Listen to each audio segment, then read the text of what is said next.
So remember, multiply and divide, it's MD. They are the same step, so it's whatever comes first is what you do first. So if multiplication comes first, you do multiply first. If it's division comes first, you do division first. Step 3 is AS, and that completes, please excuse my dear Aunt Sally, or PEMDAS, as some people call it. Same thing as multiply and divide. Whatever comes first, addition or subtraction, is what you do first. So that's the order of operations. Please excuse my dear Aunt Sally. Step 1, parentheses. Step 2, exponent. Step 3, multiplication division. Step 4, addition subtraction. So we modified that. Now let's put it into play. So if you come down here, you look 2A, we have subtraction and addition. They're the same step, right? They're both the final step. So we do 6 minus 3 is 3. Rewrite it. 3 plus 5 is 8. Boom. All right, coming over here, 2B, they're both the same step. Division and multiplication are the same. So we do 24 divided by 3 because that comes first is 8. Rewrite it. 8 times 9 is 72. All right, now we have parentheses here. That's the first step. Now you notice some of the parentheses are called brackets. You have the normal parentheses, and then you have parentheses that just show multiplication, but then you also have these brackets. Okay, so those are the big brackets. You always work in to out with parentheses.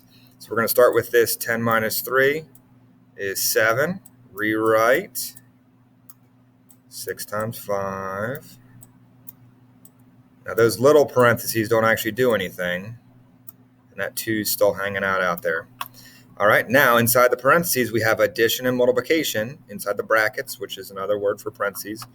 We're going to do the multiplication. 6 times 5 is 30. I'm out of room down here, I think. No, I have some room still. So 6 times 5 is 30. Rewrite. Notice I'm taking my time to show my work. Rewrite every step. Okay, the number one mistake students make is they don't show their work, they don't take their time, and they try and skip steps and do it in their head. All right, now we still have parentheses. We got to keep getting rid of those. 7 plus 30 is 37. It's still inside those brackets, and what that shows is that we have multiplication in the end. 2 times 37 is 74. Okay, in the end. Over here, what we see is we have a big fraction. All right, when we have a big fraction, these are really bracketed. They're just not written. Okay, when we have parentheses, that shows we have to get a numerator, 12, and the denominator, 3. And now we just see it's a simple division problem. 12 divided by 3 is 4. All right, on to the next. Finally, for this lesson, we have a word problem.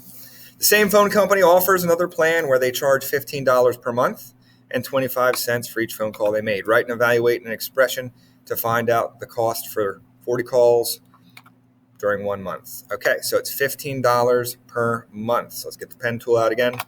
So it's $15 per month plus 25 cents per call. Now we have a decimal here. How many calls did they make the first month? 40. Oh, I'm on the edge of my screen again. All right. We're going to squeeze a little 0 in there. Pretend like that says 40. I don't know why the edge of the screen is here, but it is there. I can't write over there. All right. So order of operations says I have to multiply before I add. So 25 cents times 40 is $10. If you have 40 quarters, it is worth $10. 15 plus 10 is $25. Now, I'm going to go back and check to make sure I answered all the questions. That was the first question. Then it says make a table showing the cost for 50, 60, and 70 calls. So, make a quick little table here. So we have 40 calls, 50, 60, and 70. All right, so 40 calls was $25. 50 calls, remember it's 25 cents for each call. So another 10 calls is another $2.50. So we're going to add 250. So it's 27